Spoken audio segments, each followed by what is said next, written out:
Orange, white, green. What does this flag mean to me? Well, I had a lot of time to think about my answer. What I knew is that I wanted to highlight my country, La Côte d'Ivoire. Show its beauties from the beaches to the sand, palm trees, all the activities that we, my family, and I had the chance to do.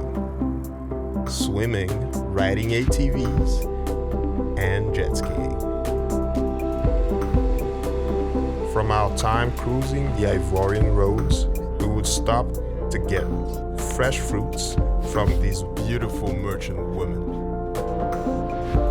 The next destination, Yamoussoukro, the political capital of Côte d'Ivoire, where, you won't believe me, the largest church on earth. Body inside and complete when coming out. The Basilica of Our Lady of Peace of Yamoussoukro. This is not what you used to sing from an African country's description, is it?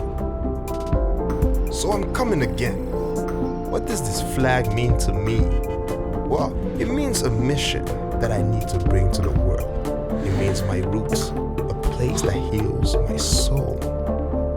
These colors, this flag, this land means my home. Now, how will you describe these colors as?